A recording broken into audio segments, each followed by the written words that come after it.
Le Fonds monétaire international exprime sa confiance dans les ambitions minières du Cameroun et souligne à l'issue des consultations au titre de l'article 4 de ses statuts le potentiel des projets engagés par le pays pour contribuer de manière significative à sa croissance économique nationale. De manière concrète, le Cameroun a lancé 5 grands projets miniers dans les filières bauxite, fer, or et calcaire en 2025 et 5 autres projets sont annoncés pour 2026. Dans la filière bauxite, le projet de Minim et Martap porté par Camalco affiche des avancées notables avec la réhabilitation en cours du rail jusqu'à Douala et l'attente de 160 wagons avec locomotive entre mai et juillet 2026. Une raffinerie d'alumine est prévue pour 2027 permettant la transformation locale de la bauxite en alumine qui sera mise à la disposition d'Alucam. Dans la filière fer, le projet de Bipindi Grand Zambi porté par GS-Ton enregistre ses premières exportations de conteneurs de minerais de fer enrichi pour analyse depuis janvier 2026. 2 usines de transformation sont en cours de construction, contribuant ainsi à la chaîne de valeur locale. En même temps, le projet de Sino Steel dans la Lobé, près de Kribi, devrait générer des retombées substantielles pour l'État du Cameroun, estimé à 8,5% par an. Dans la filière calcaire, le projet de Bitsar vise à développer l'ensemble de la chaîne de valeur calcaire, clinker, ciment, avec des réserves estimées à 16,7 millions de tonnes et une production annuelle de 668 000 tonnes, contribuant ainsi à réduire la dépendance aux importations du ciment. Dans la filière or, 4 grands projets de mines industrielles sont programmés avec une restructuration totale du secteur artisanal. Dans la région de l'Est, le projet de Colomine a été lancé en 2025. Borguené démarre quant à lui en 2026. Dans la région du Nord, Bipemi sera également lancé en 2026 et Mbéré en 2027 dans la région de l'Adamawa, renforçant ainsi la position du Cameroun en tant que pays industriel dans le secteur aurifère. Le secteur artisanal est soumis à une restructuration visant à améliorer la traçabilité et à accroître les recettes de l'État, notamment à travers la migration vers le système d'exploitation en vase clos, l'imposition d'un seuil minimal de déclaration de production et la fermeture des sites d'exploitation illégaux. Des avancées majeures qui ont inéluctablement conduit aux récentes conclusions du Fonds monétaire international.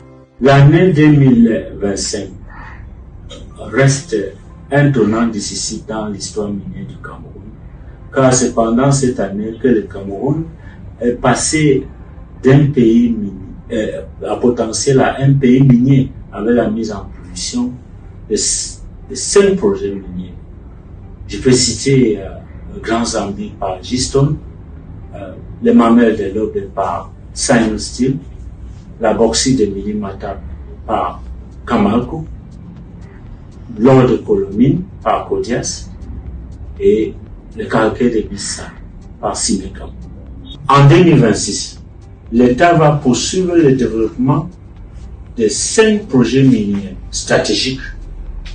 Je peux citer le projet de l'or de Borguené avec Shandong Resources dans la région de l'Est, le projet de l'or de Bipimi dans la région de Nord avec la société Orion, le projet de fer de Balam, le projet de fer de Nkout dans la région du Sud, précisément dans le département de Djaïdebo, le projet de fer de Ngovayan, et avec possibilité de lancer le projet de l'or de Mbéré qui prend une place très importante dans la région de l'Adamawa.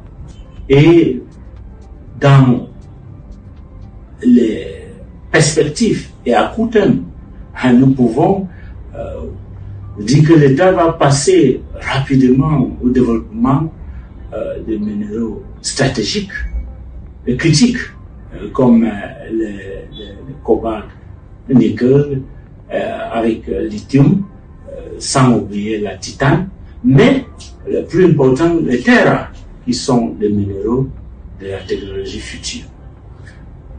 Tous ces projets, les 10 projets dont je viens de mentionner, les retombées sont énormes. Leur valeur actuelle peut être estimée à plus de 250 milliards de dollars. Sur ça, on peut extrapoler la moyenne de 10% comme partage de production de l'État qui revient à 25 milliards de dollars. Mais sur le plan annuel, avec la production en cours, on peut avoir le partage de production de 450 milliards de francs CFA sur les 10 projets. Mais si on ajoute les dividendes et les impôts sur dividendes, l'impôt sur revenu, les impôts sur nos infrastructures comme les rails et les routes, on peut, sans contradiction, dire qu'on va avoir plus de 1000 milliards de francs CFA comme retombées fiscales sur tous ces projets par an.